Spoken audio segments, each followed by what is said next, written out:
दोस्तों, welcome back to our channel. तो इस एपिसोड की शुरुआत भी बिल्कुल उसी सीन से होती है जहां लिन फेंग ने बीच में आते हुए अपने डिवाइन मिरर से उस एल्डर के ऊपर हमला कर दिया था, जिसे तो उस एल्डर ने वहां पे किसी तरह से रोक लिया था। लेकिन हम देखते हैं कि लिन फेंग ने वहां पे एक के बाद एक उसके ऊपर काफी सारे हमले करते हुए उसे वहां पे बहुत ही बुरी तरह से घायल कर दिया था, जिसकी वजह से वो एल्डर भी वहां से भागने के लिए मजबूर हो गया था। और जैसे वो एल्डर वहां से भागते हुए टेलीपोर्ट होता है तो बायोंग लिन फेंग को बताती है कि ये एल्डर कोई आम एल्डर नहीं था, बल्कि ये मुझे अपर रियलम से लग रहा था। बायोंग की ये बात सुनकर लिन फेंग को भी समझ नहीं आ रहा था कि अब आखिर अपर रियलम के लोग उसके पीछे क्यों पड़ गए हैं। वहीं वो एल्डर जिसका नाम शेंग था, उसने भी ये सारी बात जाकर अपने यंग मास्टर को बता दी थी। इवन उसने लिन फेंग के बारे में पता लगाते हुए अपने यंग मास्टर को ये भी बता दिया था कि लिन फेंग लिन आउटियन का ही बेटा है। लिन आउटियन का नाम सुनकर हम देखते हैं कि वो यंग मास्टर अचानक ही वहाँ पे बहुत ज्यादा गुस्सा हो गया था। उसके बाद हमें अगले दिन वंग किन की बर्थडे पार्टी का सीन दिखाया जाता है, जिसके लिए वंग किन ने लिन फेंग को पर्सनली इन्वाइट किया था। और जब लिन फेंग वहाँ पे पहुंचता है तो वहाँ पे और भी काफी सारे लोग आए हुए थे, जो कि सभी वहाँ पे वंग किन के लिए अलग अलग गिफ्ट भी लेकर आए हुए थे। लेकिन हम देखते हैं कि लिन फेंग वहाँ पे वंग किन के लिए कोई भी गिफ्ट नहीं ले आया था, क्योंकि उसे पता ही नहीं था कि वंग किन की बर्थडे पार्टी है। उसे तो बस पार्टी के बारे में बताया गया था, जो देखकर वहाँ पे वो यंग मास्टर और उसके साथी वहाँ पे लिन फेंग का मजाक उड़ाने लगे थे, जिसके लिए हम देखते हैं कि लिन फेंग वहाँ पे वंग किन से माफी भी मांगता है। लेकिन वो यंग मास्टर वहाँ पे बहुत ही चालाकी से लिन फेंग को अपनी बातों में फंसाते हुए लिन फेंग को स्टार पैलेस के 9th फ्लोर के ऊपर रखे हुए टायर को लाने के लिए चैलेंज कर देता है, जिसके लिए लिन फेंग भी मान गया था। हालांकि वंग किन उसे वहाँ पे रोकते हुए कहती है कि नहीं, तुम्हें ऐसा करने की कोई जरूरत नहीं है, पर उसके बावजूद भी लिन फेंग 9th फ्लोर के ऊपर जाने के लिए रेडी हो गया था। आज तक पूरे स्टार पैलेस की हिस्ट्री में सिर्फ 3 ऐसे लोग रहे हैं जो कि स्टार पैलेस के 9th फ्लोर तक पहुंचे थे, जिनमें लिन फेंग के पिता का नाम भी शामिल था। और ये बात पता चलते लिन फेंग वहाँ पे और ज्यादा देर ना करते हुए सीधा वहाँ पे स्टार टावर के अंदर जाने के लिए निकल गया था, जहाँ रास्ते में एक मोस्टर ने लिन फेंग को रोकने की कोशिश भी की थी। लेकिन हम देखते हैं कि शाओटिया ने अकेले वहाँ पे उसके ऊपर हमला करते हुए उस मोस्टर को हरा दिया था। और जैसे लिन फेंग वहाँ पे स्टार टावर के पास आता है तो अचानक ही वहाँ पे गोल्ड लेवल की थंडर फॉर्मेशन एक्टिवेट हो गई थी। लेकिन हम देखते हैं कि उस सारी थंडर लाइटनिंग को लिन फेंग के यूनिवर्सल ट्रायर ने वहाँ पे अपने अंदर ऑब्जर्व कर लिया था, जिसकी वजह से उस थंडर ड्रैगन की पावर भी पहले से कई गुना ज्यादा बढ़ गई थी। वहीं वहाँ पे खड़े हुए लोगों को तो अपनी आंखों पे यकीन ही नहीं हो रहा था कि लिन फेंग इतनी आसानी से गोल्ड लेवल की फॉर्मेशन से बच गया है। वहीं वो यंग मास्टर जिसका नाम लियो लोंग था, वो वहाँ पे अपने साथियों से कहते हैं कि अगर लिन फेंग ये सब कर सकते हैं तो हम भी कर सकते हैं। इसलिए वो लोग भी वहाँ से आगे बढ़ते हुए स्टार टावर के बाहर आ गए थे। लेकिन जब वो लोग वहाँ से आगे बढ़ने की कोशिश करते हैं तो उसी गोल्ड लेवल फॉर्मेशन ने वहाँ पे एक बार फिर से एक्टिवेट होते हुए उनमें से एक डिसेबल के ऊपर हमला करते हुए उसे वहाँ से उठाकर पीछे फेंक दिया था। वहीं दूसरी तरफ लिन फेंग स्टार टावर के अंदर आते हुए फर्स्ट फ्लोर के ऊपर आ गया था, जहाँ उसका सामना एक फायर फॉर्मेशन के साथ होता है। लेकिन हम देखते हैं कि लिन फेंग ने वहाँ पे अपने यूनिवर्सल टायर की मदद से उस फायर फॉर्मेशन की सारी पावर को भी वहाँ पे अपने अंदर ऑब्जर्व कर लिया था, जिसकी वजह से वो यूनिवर्सल टायर भी वहाँ पे धीरे धीरे हील होने लगा था। और इसी तरह से लिन फेंग वहाँ पे सभी फ्लोर्स को पार करते हुए फाइनली 9th फ्लोर के ऊपर आ गया था। 9th फ्लोर के ऊपर लिन फेंग का सामना वहाँ पे एक स्टार फॉर्मेशन के साथ होता है, जो कि बाकी सभी फॉर्मेशन से बहुत ही ज्यादा पावरफुल थे। लेकिन हम देखते हैं कि लिन फेंग के यूनिवर्सल टायर ने बाहर आते हुए वहाँ पे बहुत ही इजीली उस स्टार फॉर्मेशन की पावर को भी अपने अंदर ऑब्जर्व कर लिया था। जिसके बाद हम देखते हैं कि लिन फेंग ने वहाँ पे बहुत ही आसानी से उस स्टार टायर को ले लिया था। लेकिन तभी वहाँ पे एक बहुत बड़ा ब्लास्ट होता है और उसके बाद वहाँ पे क्या हुआ ये हमें आगे ही पता चलेगा। उसके बाद हमें थोड़ी देर बाद का सीन दिखाया जाता है, जहाँ लिन फेंग उस टायर को लेकर स्टार टावर से बाहर आ गया था और लिन फेंग ने वहाँ पे वो टायर वंग किन को उसके बर्थडे गिफ्ट के तौर पर दे दिया था, जिसे वंग किन ने भी अब वहाँ पे शर्माते हुए ले लिया था। जिसके बाद हम देखते हैं कि वंग किन अपने साथी चिंगजी के साथ लिन फेंग को लेकर अकेले अपनी फ्लैंक बोट के ऊपर आ गई थी। उसके बाद हमें वंग किन की फ्लैंक बोट का सीन दिखाया जाता है, जहाँ पे वो लोग अकेले वंग किन की बर्थडे पार्टी को सेलिब्रेट कर रहे थे। और वंग किन ने तो वहाँ पे लिन फेंग को अपने साथ अपर रियलम में चलने की भी ऑफर दे दी थी। लेकिन लिन फेंग ने इसके लिए साफ साफ मना कर दिया था, क्योंकि अभी सबसे पहले उसे डीमन से अपने गाउशियन कॉन्टिनेंट को बचाना था। उसके बाद सीन चेंज होता है, हमें कंपटीशन वाले दिन का ही सीन दिखाया जाता है, जहाँ मास्टर जू अंजी ऑफिशियली उस कंपटीशन को स्टार्ट करते हुए कहती हैं कि इस कंपटीशन के अंदर कोई भी अपने वेपन्स का यूज नहीं कर सकता, उन्हें सिर्फ अपनी मास्टर सोल का यूज करते हुए अपने ओपोनेंट को हराना होगा। और हाँ, जिस किसी डिसेबल ने भी इस कंपटीशन को जीत लिया तो उसे न सिर्फ स्टार पैलेस को ज्वाइन करने का मौका मिलेगा, बल्कि उसी के साथ साथ उसे थंडर पूल के अंदर जाकर प्रैक्टिस करने का भी मौका दिया जाएगा। लेकिन सबसे पहले उन सभी डिसेबल्स को एक जेट स्टोन के पास जाकर अपनी अपनी मास्टर सोल पावर को चेक करना था। और हम देखते हैं कि लिन फेंग ने इस टेस्ट में सभी को पीछे छोड़ दिया था। इवन यंग मास्टर लियो लोंग तो वहाँ पे लिन फेंग के आसपास भी नहीं था। और ये देखकर अब वहाँ पे आए हुए सभी मास्टर्स की नजरें लिन फेंग के ऊपर ही आके टेक गई थी। और इसी के साथ उस कंपटीशन का सेकंड राउंड स्टार्ट हो गया था, जहाँ सभी डिसेबल्स को अलग अलग जेट टोकन्स दिए गए थे, जहाँ पे उन सभी को अपने अपने नंबर्स के हिसाब से अपने अपने ओपोनेंट्स के साथ बैटल करनी थी। और सबसे पहली बैटल लिन फेंग की ही थी, जिसका ओपोनेंट एक अपर रियलम का वॉरियर था और उसी के साथ साथ यंग मास्टर लियो लोंग का साथी भी था। इसलिए जैसे ही वो बैटल स्टार्ट होती है तो वो वॉरियर वहाँ पे बहुत ही अग्रेसिवली लगातार वहाँ पे लिन फेंग के ऊपर हमले करने लगा था। लेकिन हम देखते हैं कि लिन फेंग वहाँ पे बहुत ही आसानी से उसके सभी हमलों को डॉज करते जा रहा था। और जब वो वॉरियर वहाँ पे लिन फेंग के ऊपर अटैक कर करके थक जाता है, तब लिन फेंग अपनी मार्शल सोल स्वॉर्ड की मदद से उस वॉरियर के ऊपर एक बहुत ही ज्यादा खतरनाक हमला करता है, जैसे उसका बैरियर भी वहाँ पे नहीं बचा पाया था। ये देखकर वो वॉरियर वहाँ पे इतना ज्यादा डर गया था कि उसने अचानक ही वहाँ पे लिन फेंग के सामने झुकते हुए अपनी हार मान ली थी। उसके बाद वहाँ पे और भी बहुत सारी फाइट्स होती हैं, जिसमें जो जो डिसेबल्स जीत रहे थे वो थर्ड राउंड के लिए क्वालिफाई करते जा रहे थे। उसके बाद तीसरे राउंड में मास्टर जू अंजी सभी डिसेबल्स को एंशिएंट पिलर्स के बारे में बताते हुए कहती हैं कि यहाँ पे कुछ पिलर्स बने हुए हैं और जो भी डिसेबल आखिर तक उन पिलर्स के ऊपर टिका रहा वो ये राउंड जीत जाएगा। इसका मतलब था कि ये राउंड ओपन राउंड था और इसमें कोई भी डिसेबल किसी भी दूसरे डिसेबल डिसेबल के साथ फाइट कर सकता था। और क्योंकि वो सभी डिसेबल्स ऑलरेडी लिनफेंग से बहुत ज्यादा चलते थे, इसलिए वो सभी डिसेबल्स वहाँ पे लिनफेंग को उन पिलर्स के पास जाने से रोकने के लिए उसके साथ फाइट करने लगे थे। और जैसे ही लिनफेंग वहाँ पे एक डिसेबल को हराता है तो लियो लुंग के 3 साथी एक साथ वहाँ पे लिनफेंग को रोकने के लिए आगे आ गए थे, जो कि तीनों ही लिनफेंग को वहाँ पे हराने की कोशिश तो बहुत ज्यादा करते हैं। इवन उन तीनों ने वहाँ पे लिनफेंग को हराने के लिए अपने अपने सबसे पावरफुल अटैक्स भी वहाँ पे लिनफेंग के ऊपर कर दिए थे। लेकिन हम देखते हैं कि लिनफेंग तो वहाँ पे उन सभी के हमलों को ऐसे रोक रहा था जैसे उनके वो सभी हमले लिनफेंग के सामने एग्जिस्ट ही नहीं करते। और आखिर में लिनफेंग ने वहाँ पे अपनी फिनिक्स मास्टर सोल की पावर का यूज करते हुए उन सभी के ऊपर अटैक करते हुए उन सभी को वहाँ पे बहुत ही बुरी तरह से घायल कर दिया था। और लिनफेंग के पास ऐसी कमाल की पावर्स को देखकर वहाँ पे बैठे हुए मास्टर्स को भी झटके पे झटके लग रहे थे। वहीं अपने साथियों को घायल होते हुए देखकर अब लियो लुंग खुद वहाँ पे लिनफेंग का सामना करने के लिए आगे आ गया था। और हम देखते हैं कि लियो लुंग वहाँ पे अपना पूरा दम लगाते हुए बहुत ही गुस्से से लिनफेंग के ऊपर हमले करने लगा था। पर हम देखते हैं कि लिनफेंग वहाँ पे उसके हर एक हमले को रोकते हुए उल्टा वहाँ पे उसका मजाक उड़ाने लगा था, जिसकी वजह से लियो लुंग का गुस्सा भी वहाँ पे बढ़ता जा रहा था। और उसने अपनी आइस पावर का यूज करते हुए लिनफेंग को वहीं पे बर्फ में जमा दिया था। लेकिन हम देखते हैं कि लिनफेंग ने वहाँ पे अपनी निर्वाणा फायर का यूज करते हुए खुद को वहाँ पे बहुत ही इजीली आजाद करवा लिया था। और उस रेड ड्रैगन को भी वहाँ पे बाहर निकाल लिया था, जिसकी स्पिरिट को लिनफेंग ने अपने एंशिएंट गोड टोम के अंदर लाकर रिफाइन किया था। और देखते ही देखते लिनफेंग ने वहाँ पे अपने उस रेड फ्लेम ड्रैगन से लियो लुंग के ऊपर एक बहुत ही ज्यादा पावरफुल हमला करते हुए उसे वहाँ पे बहुत ही बुरी तरह से घायल कर दिया था। और क्योंकि यंग मास्टर लियो अब ये फाइट हार चुका था, तो इसलिए वो वहाँ पे लिनफेंग के ऊपर चीटिंग का इल्जाम लगाने लगा था। क्योंकि किसी भी पर्सन के पास 3 मास्टर सोल्स का होना कोई आम बात नहीं थी। लेकिन मास्टर जू अंजी वहाँ पे उन सभी को बताती है कि इस बैटल अरीना के चारों तरफ एक हिडन बैरियर लगा हुआ है, और अगर यहाँ पे किसी ने भी चीटिंग की होती तो अब तक उस हिडन बैरियर ने उस डिसेबल को उठाकर यहाँ से बाहर फेंक दिया होता। और लेडी मास्टर जू अंजी की ये बात सुनकर वहाँ पे सभी की बोलती बंद हो गई थी। और क्योंकि लिनफेंग ने यहाँ पे लियो लुंग को हरा दिया था, जो कि सभी डिसेबल्स में से सबसे ज्यादा पावरफुल था, इसलिए हम देखते हैं कि लिनफेंग को दोबारा वहाँ पे उस पिलर के पास जाने से कोई भी नहीं रोकता, जिसकी वजह से लिनफेंग वहाँ पे उस कॉम्पिटिशन को बहुत ही इजीली जीत गया था। और उस कॉम्पिटिशन को जीत जाने की वजह से लिनफेंग को वहाँ पे रिवार्ड के तौर पर 2 डिवाइन लेवल के वेपन्स भी मिलते हैं। और उसी के साथ लेडी मास्टर जू अंजी ने वहाँ पे लिनफेंग को एक स्टार पैलेस का टोकन भी दे दिया था, जिसकी मदद से लिनफेंग जब चाहे स्टार पैलेस में एडमिशन ले सकता था। लेकिन हम देखते हैं कि लिनफेंग ने भी अपने पिता लिन टियान की तरह ही स्टार पैलेस को ज्वाइन करने से मना कर दिया था, जिसपे हम देखते हैं कि मास्टर जू अंजी भी वहाँ पे लिनफेंग के पास आते हुए उससे कहते हैं कि अभी मैं तुम्हारी प्रॉब्लम को अच्छी तरह से समझती हूँ, लेकिन इस टोकन की मदद से फ्यूचर में तुम जब भी चाहो हमारे स्टार पैलेस में आकर एडमिशन ले सकते हो। इवन हम देखते हैं कि मास्टर जू अंजी के साथ साथ अपर रियलम के बाकी सभी क्लैंस भी लिनफेंग को वहाँ पे अपने अपने क्लैन को ज्वाइन करने की ऑफर देने लगे थे, जिसके लिए लिनफेंग भी वहाँ पे उनका शुक्रिया अदा करता है। और उसके बाद हम देखते हैं कि अलग अलग क्लैन के लोग वहाँ पे अपने अपर रियलम के लिए अलग अलग डिसेबल्स को चुनने लगे थे। उसके बाद हमें थोड़ी देर बाद का सीन दिखाया जाता है, जहाँ मास्टर जू अंजी लिनफेंग को लेकर अपने ऑक्शन पवेलियन हाउस के अंदर आई हुई थी, क्योंकि लिनफेंग वहाँ पे अपने कुछ डिवाइन वेपन्स को बेचना चाहता था।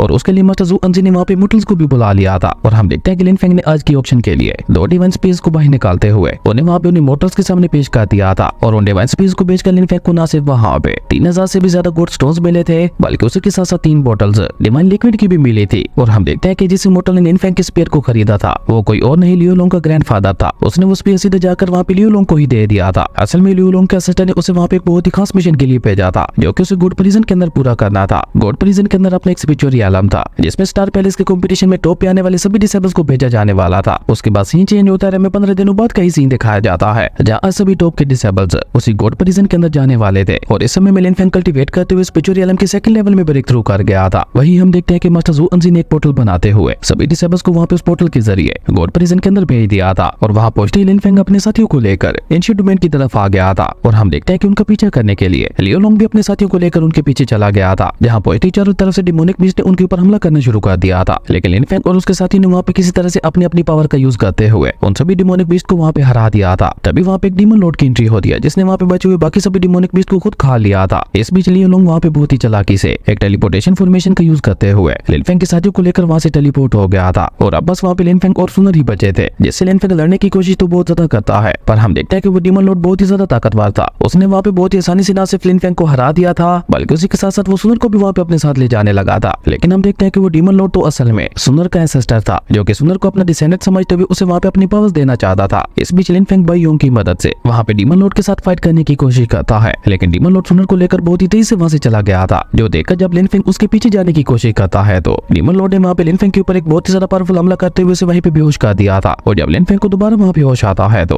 वो खुद को किसी अलग ही जगह पे पाता है। और सुई से लिनफेंग को पता चलता है कि वो डीमन लॉर्ड सुनर को ले जाने में कामयाब हो गया। और ये पता चलते लिनफेंग वहाँ पे बहुत ही ज्यादा उदास हो गया था, पर बाई योंग ने लिनफेंग को वहाँ पे समझा दिया था कि डीमन लॉर्ड सुनर को कोई भी नुकसान नहीं पहुंचाएगा, क्योंकि सुनर उस डीमन लॉर्ड की डिसेंडेंट थी। उसके बाद लिनफेंग को थंडर ड्रैगन से पता चलता है कि यहाँ आसपास बहुत ही ज्यादा पावरफुल टायर्स मौजूद है, जिनका यूज करते हुए वो यहाँ पे यूनिवर्सल टायर की पूरी पावर को रिकवर कर सकता है। और जिस जगह के बारे में थंडर ड्रैगन उसे बताता है, वो जगह उसके फादर ने उस मैप में भी लिखी हुई थी। और तभी हम देखते हैं कि सुनर वहाँ पे डीमन लॉर्ड के साथ अपने भाई से मिलने के के लिए आती है, क्योंकि उसे पता था कि लिनफेंग उसके लिए बहुत ही ज्यादा परेशान हो रहा होगा। इसलिए वो लिनफेंग को यहाँ पे तसल्ली देते हुए कहती है कि आप फिक्र मत करो, मैं बिल्कुल सही सलामत हूँ और ये डीमन लॉर्ड मेरे एंसेस्टर है, इसलिए मुझे इनसे कोई भी खतरा नहीं है। सुनर की ये बात सुनकर लिनफेंग को भी वहाँ पे थोड़ा चैन आता है और वो डीमन लॉर्ड का वहाँ पे शुक्रिया अदा भी करता है। जिसके बाद डीमन लॉर्ड भी लिनफेंग को परेशान ना होने का बोलकर सुनर को लेकर वहाँ से चला गया था, क्योंकि अब डीमन लॉर्ड खुद सुनर को ट्रेन करने वाला था, जिसकी वजह से अब लिनफेंग की टेंशन भी थोड़ी कम हो गई थी। उसके बाद हमें अगले दिन का सीन दिखाया जाता है, जहाँ मगलिन के साथ साथ बाकी सभी लोग भी एंशिएंट स्टार ओशन सेट के पास आए हुए थे, जो कि हर 6 महीनों बाद सिर्फ एक बार ही अपीयर होता था। और जैसे ही वो एंशिएंट स्टार सेट लेक से बाहर रहता तो एक डिसेबल बहुत ही तेज से उसकी तरफ आगे बढ़ने की कोशिश करता है, लेकिन उस सेट के चारों तरफ लगे हुए बैरियर से टकराती उस डिसेबल की वहीं पे मौत हो गई थी, जो देखकर सभी डिसेबल्स वहाँ पे थोड़ा डर गए थे, क्योंकि ये एक ट्रू गॉड फॉर्मेशन थी जिससे बच पाना उन सभी के लिए बहुत ही ज्यादा मुश्किल होने वाला था। पर हम देखते हैं कि लिनफेंग वहाँ पे सभी को हैरान करते हुए एक बार फिर से अपनी डिवाइन नाइफ को बाहर निकालते हुए वहाँ पे उस ट्रू गॉड फॉर्मेशन के पैटर्न को सोल्व करने लगा था। और देखते ही देखते लिनफेंग ने वहाँ पे बहुत ही इजीली उस फॉर्मेशन को डिस्ट्रॉय कर दिया था, जिसके बाद सभी लोग एंशिएंट स्टार ओशन सेट के अंदर आ गए थे और वहाँ पे होली वाटर को लेने के लिए वो सभी एक डिवाइन स्प्रिंग के पास आ गए थे, जहाँ उन सभी का सामना एक डिवाइन बीस्ट के साथ भी होता है। लेकिन हम देखते हैं कि लिनफेंग ने वहाँ पे अकेले ही अपने डिवाइन फर्नेस का यूज करते हुए उस डिवाइन बीस्ट को रिफाइन कर लिया था। और असल में यहाँ पे वाटर ऑफ लाइफ के साथ साथ डेथ ऑफ वाटर भी मौजूद था और इन दोनों के बीच में पहचान कर पाना बहुत ज्यादा मुश्किल था। लेकिन लिनफेंग ने वहाँ पे अपने थंडर ड्रैगन को बाहर निकालते हुए उस डेथ ऑफ वाटर को पूरी तरह से अपने थंडर लाइटनिंग ड्रैगन की मदद से ऑब्जर्व कर लिया था। हालांकि लिनफेंग ने थंडर ड्रैगन को सिर्फ डेथ ऑफ वाटर की पावर को ऑब्जर्व करने का बोला था, लेकिन हम देखते हैं कि थंडर ड्रैगन ने वहाँ पे होली वाटर को भी पूरी तरह से ऑब्जर्व कर लिया था, जिसकी वजह से वहाँ पे सभी लोगों को लिनफेंग के ऊपर गुस्सा तो बहुत ज्यादा आ रहा था। लेकिन क्योंकि वो लोग यहाँ पे लिनफेंग की वजह से ही पहुंचे थे, तो इसलिए कोई भी लिनफेंग से कुछ भी नहीं कहता। और इसी के साथ वो सभी लोग डिवाइन स्प्रिंग से बाहर आते हुए स्टार ओशन सेट के पैलेस में आ गए थे। लेकिन हम देखते हैं कि जहाँ एक तरफ बाकी सभी लोग उस पैलेस के अंदर चले गए थे, वहीं लिनफेंग मूकिन और शाउटियन के साथ एक पोर्टल से होते हुए उस रिवर के नीचे आ गया था, जहाँ पे वो उन दोनों को एक गॉड एसेंस को कलेक्ट करने का बोलकर खुद एक और पोर्टल से होते हुए उस रिवर के और भी अंदर चला गया था, जहाँ पे लिनफेंग को एक ड्रैगन फ्रेगनेंट दिखाई देता है। लेकिन जैसे लिनफेंग वहाँ पे उस फ्रेगनेंट को लेने की कोशिश करता है तो उस फ्रेगनेंट ने वहाँ पे एक ड्रैगन स्पिरिट का रूप ले लिया था। पर हम देखते हैं कि थंडर ड्रैगन ने भी बाहर आते हुए वहाँ पे उस स्पिरिट ड्रैगन को बहुत ही इजीली हरा दिया था, जिसके बाद वो फ्रेगनेंट वहाँ पे लिनफेंग के हाथों में आ गया था। वहीं दूसरी तरफ हम लियो लोंग और बाकी सभी को देखते हैं, जो कि पैलेस में आगे की तरफ बढ़ते हुए एक एंशिएंट कॉफिन के पास आ गए थे। लेकिन अचानक उस एंशिएंट कॉफिन से एक ब्लैक ड्रैगन ने बाहर निकलते हुए उन सभी के ऊपर हमला करके उन सभी को वहाँ पे बहुत ही बुरी तरह से घायल कर दिया था, जिसका लियो लोंग और बाकी सभी मिलकर सामना करने की भी कोशिश करते हैं। लेकिन वो ब्लैक ड्रैगन इतना सारा पावरफुल था कि उसने वहाँ पे पलक झपकते ही उन सभी को बहुत ही आसानी से हरा दिया था। और ये ब्लैक ड्रैगन कोई और नहीं बल्कि वही डीमन लेडी मीलिंग ही थी। डीमन लेडी मीलिंग को अपने सामने देखकर वो सभी वहाँ पे अपने अपने पास को कंबाइन करते हुए उसके ऊपर हमला करने की कोशिश करते हैं। लेकिन हम देखते हैं कि उस एंशिएंट ड्रैगन को अपने कंट्रोल में लेने की वजह से मीलिंग वहाँ पे बहुत ही ज्यादा ताकतवर हो चुकी थी और उसने देखते ही देखते लियो लोंग और बाकी सभी को वहाँ पे बहुत इजीली हरा दिया था। और अब तो मीलिंग ने वहाँ पे उस ब्लैक ड्रैगन की मदद से उन सभी के पर्स को भी ऑब्जर्व करना शुरू कर दिया था, ताकि वो खुद को वहाँ पे और ज्यादा पावरफुल बना सके। लेकिन इसी बीच वहाँ पे हमारे हीरो लिनफेंग की एंट्री होती है, जिसने आते साथ ही वहाँ पे अपनी आइस डिवाइन सोर्ड की मदद से डीमन लेडी मीलिंग के ऊपर अटैक करते हुए उसका एक हाथ भी वहाँ पे काट दिया था। और लिनफेंग को वहाँ पे इस तरह से बीच में आते हुए देखकर मीलिंग गुस्से से वहाँ पे चलाते हुए लिनफेंग से कहती है, तुम यहाँ भी आ गए, आखिर तुम हाथ धो के मेरे पीछे क्यों पड़ गए हो।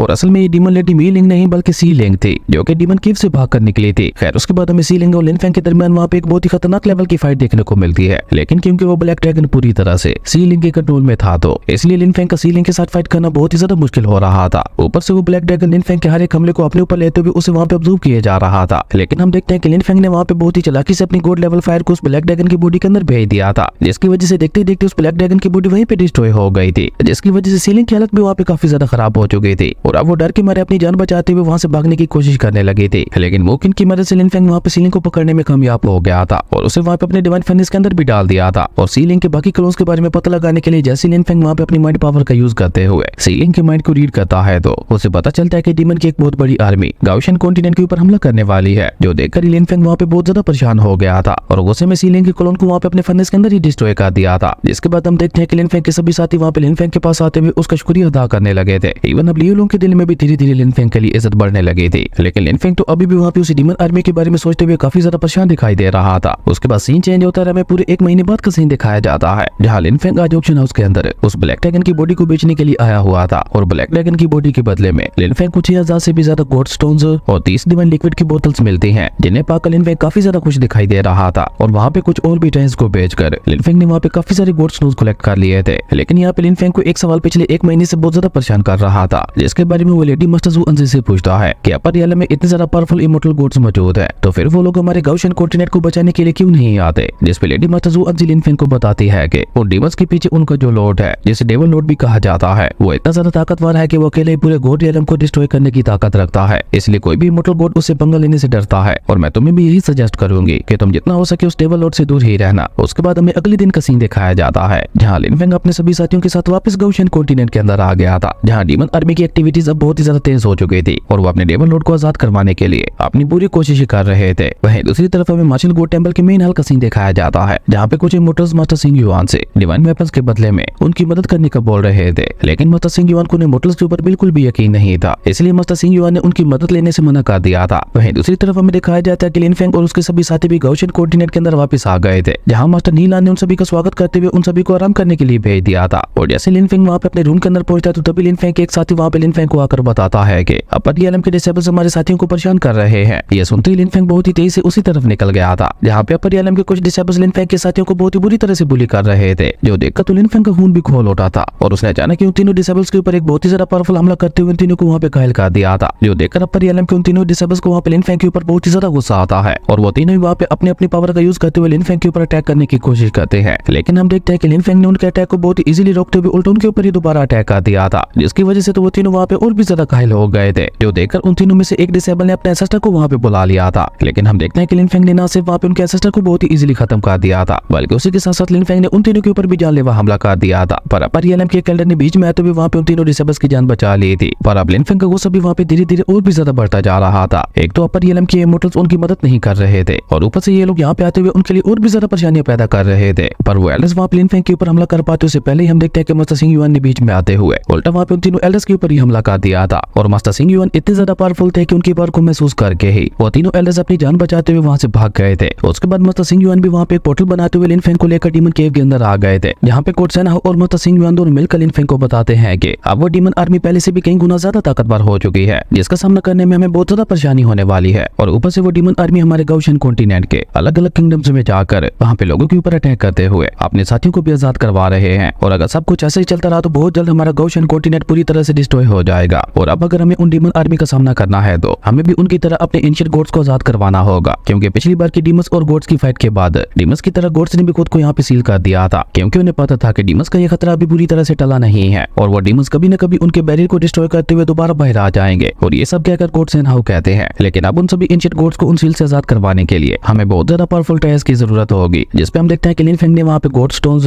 होली वाटर और डिवाइन स्टोन लिक्विड को बाहर निकालकर उन्हें वहाँ पे कोड सेनहाउ और मास्टर सिंह युआन को दे दिया था। और लिन फेंग के पास ऐसे कमाल के टायर्स को देखकर तो वो दोनों भी वहाँ पे काफी ज्यादा खुश हो गए थे। उसके बाद हम देखते हैं कि गॉड सेनहाउ लिन फेंग और मास्टर सिंह युआन को लेकर उसी जगह पे आ गए थे जहाँ पे एंशिएंट गॉड्स की बॉडी सील थी। और जैसे गॉड सेनहाउ वहाँ पे उन तीनों एंशिएंट गॉड्स को आजाद करवाते हैं तो लिन फेंग ने अपना डिवाइन लिक्विड भी उनके हवाले कर दिया था, जिसकी मदद से वो तीनों ही गॉड्स अपनी 50 से भी ज्यादा पावर को रिकवर कर सकते थे। वहीं दूसरी तरफ हमें मार्शल गोड टेंपल के मेन हॉल का सीन दिखाया जाता है, जहाँ अपर रियलम के वो सभी एल्डर्स भी मार्शल गोड टेंपल के एल्डर्स को लालच देते हुए कह रहे थे कि अगर तुम सभी लोग अपने अपने डिवाइन वेपन्स को हमारे हवाले कर देते हो तो हम तुम सभी को लेकर अपने साथ स्पिरिचुअल रियलम में चले जाएंगे और वहाँ पे तुम लोगों को किसी भी डीमन से डरने की कोई भी जरूरत नहीं है। और उन एल्डर्स की ये बात सुनते ही मार्शल गोड टेंपल के सुप्रीम एल्डर को छोड़कर बाकी सभी लोग वहाँ पे उनका साथ देने के लिए रेडी हो गए थे। पर तभी हम देखते हैं कि उन एंशिएंट गॉड्स में से एक गॉड चैंग फेंग लिन फेंग और मास्टर सिंह युआन को लेकर वहाँ पे पहुंच चुके थे। इवन गॉड चैंग फेंग ने वहाँ पे उन तीनों एल्डर्स के ऊपर हमला करते हुए उन तीनों को वहाँ पे बहुत ही बुरी तरह से घायल भी कर दिया था, जो देखकर वो सभी एल्डर्स वहाँ पे एक बार फिर से अपनी जान बचाते हुए भाग गए थे, क्योंकि ये तो उन्होंने भी नहीं सोचा था कि मार्शल गोड टेंपल के पास एक ट्रू गॉड भी होगा। और ये मैटर वहाँ पे सोल्व होने के बाद लिन फेंग वहाँ से अपने हेवनली स्वॉर्ड सेट की तरफ निकल गया था, जहाँ रास्ते में उसकी मुलाकात नॉर्दर्न डायनेस्टी की 9th प्रिंसेस के साथ होती है, जिसके पीछे वहाँ पे कुछ लोग भी पड़े हुए थे जिनसे लिन फेंग ने 9th प्रिंसेस की जान बचाई थी। असल में 9th प्रिंसेस लिन फेंग की एक साथी जिसका नाम जूली था उसकी दोस्त थी, और जूली के कहने पर ही लिन फेंग ने 9th प्रिंसेस की जान बचाई थी। और 9th प्रिंसेस युवा से लिन फेंग को पता चलता है कि नॉर्दर्न डायनेस्टी में भी अपर रियलम के कुछ क्लैंस आए हुए थे जो कि वहाँ पे उनसे उनके डिवाइन ट्रायल्स को छीनना चाहते थे। ये सुनकर तो अब लिन फेंग को अपर रियलम के ऊपर और भी ज्यादा गुस्सा आने लगा था, क्योंकि अपर रियलम के लोग डीमंस के गौशन कॉन्टिनेंट के ऊपर हमले करने का फायदा उठा रहे थे। और उन लोगों को सबक सिखाने के लिए लिन फेंग भी पहले नॉर्दर्न डायनेस्टी की तरफ ही निकल गया था, जहाँ अपर रियलम के लोग नॉर्दर्न डायनेस्टी के लोगों को बहुत ही बुरी तरह से बुली कर रहे थे और उन सभी को वहाँ पे टॉर्चर करते हुए उन सभी से उनके डिवाइन ट्रायल्स की मांग करने लगे थे। और जब लिन फेंग वहाँ पे आते हुए ये सब देखता है तो उसका गुस्सा वहाँ पे और भी ज्यादा बढ़ गया था। और अब तो लिन फेंग वहाँ पे किसी के ऊपर रहम ना दिखाते हुए डायरेक्ट उन सभी के ऊपर हमला करते हुए उन सभी को खत्म करने लगा था। लेकिन अभी भी कुछ लोग वहाँ से गायब थे, क्योंकि वो लोग नॉर्दर्न डायनेस्टी के एम्परर को पकड़कर उनके फॉरबिडन लैंड में ले गए थे ताकि वो लोग वहाँ पे उनके ट्रायल्स को चुरा सकें। जो पता चलते लिन फेंग भी वहाँ पे एम्परर की जान बचाने के लिए उसी फॉरबिडन लैंड के अंदर आ गया था। और फॉरबिडन लैंड के अंदर आते ही लिन फेंग ने वहाँ पे अपनी पावर का यूज करते हुए उन एल्डर्स के ऊपर जानलेवा हमला कर दिया था। और अपर रियलम के वो कमजोर एल्डर्स वहाँ पे कुछ समझ पाते उससे पहले उनका खेल वहाँ पे खत्म हो चुका था। और इस तरह लिन फेंग ने यहाँ पे एम्परर की जान भी बचा ली थी। और यहाँ पे लिन फेंग की किस्मत बहुत ही ज्यादा अच्छी थी, क्योंकि उस फॉरबिडन लैंड में लिन फेंग को एक और एंशिएंट गॉड की सील मिल गई रही थी, जिसे लिन फेंग ने वहाँ पे अपनी दोनों गुड सोर्स को यूज करते हुए आजाद करवा दिया था और ऊपर से उसकी पावर को रिकवर करने के लिए उसे भी डिवाइन लिक्विड दे दिया था, जिसे लेते उस एंशिएंट गॉडेस की पावर भी काफी हद तक रिकवर हो गई थी। जिसके बदले में हम देखते हैं कि एंशिएंट गॉडेस सी युन भी लिन फेंग को एक ट्रायर देती है, जिसे अचानक उसके यूनिवर्सल ट्रायर ने अपने अंदर ऑब्जर्व कर लिया था। और अभी लिन फेंग वहाँ पे खुश हो ही रहा था कि तभी उसे वहाँ पे एक मैसेज मिलता है कि उसका हेवनली स्वॉर्ड सेट खतरे में है। ये पता चलता है लिन फेंग नॉर्डर्न डायनेस्टी की सारी जिम्मेदारी गॉडेस सी युन के ऊपर छोड़कर वहाँ से बहुत ही तेजी से अपने हेवनली स्वॉर्ड सेट की तरफ निकल गया था। उसके बाद सीन चेंज होता है, हमें हेवनली स्वॉर्ड सेट का सीन दिखाया जाता है, जिसके ऊपर मू फैमिली ने हमला कर दिया था अपने पुराने मेंबर मूवी की मौत का बदला लेने के लिए। पर असल में तो मूवी को हेवनली स्वॉर्ड सेट ने अरेस्ट किया हुआ था और अभी क्योंकि हेवनली स्वॉर्ड सेट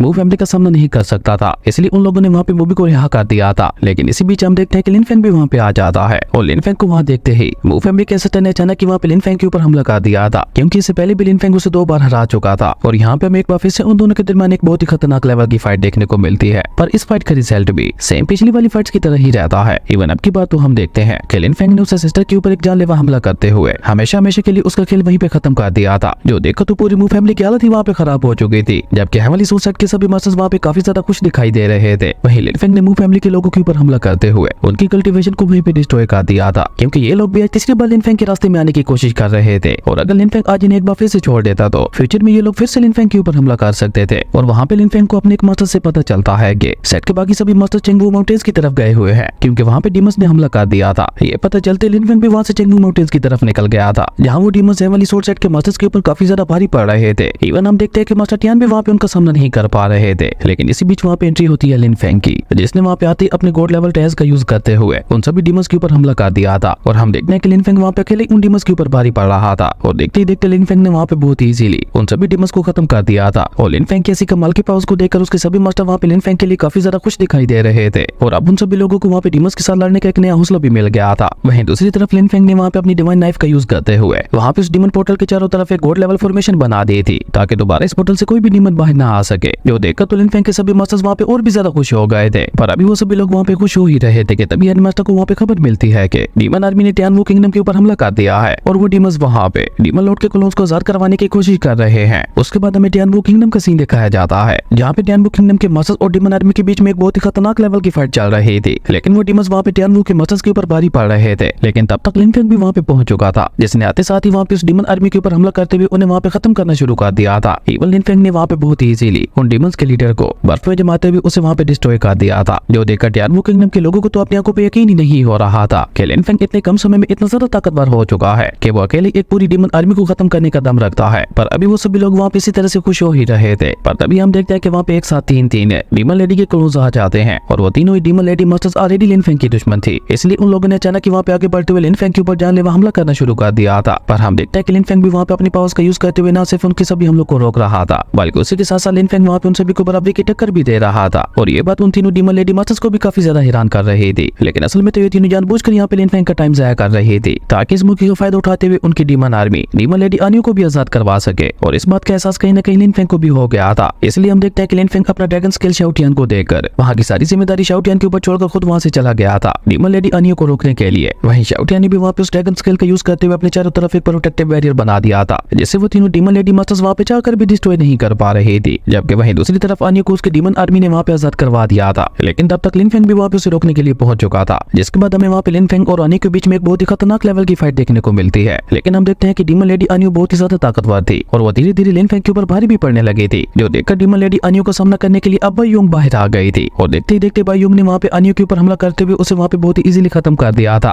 और तब तक वो तीनों डीमन लेडी मास्टर्स भी वहाँ पे पहुंच चुकी थी, जिन्हें देखकर अब लिन फेंग ने भी वहाँ पे और ज्यादा देर न करते हुए उन तीनों को अपनी डिवाइन फर्नेस की मदद से रिफाइन करना शुरू कर दिया था। और इस तरह उन तीनों डीमन लेडी मास्टर्स का खेल भी वहीं पे खत्म हो चुका था, जिसके साथ ही हमारा ये एपिसोड यहीं पे खत्म हो गया था।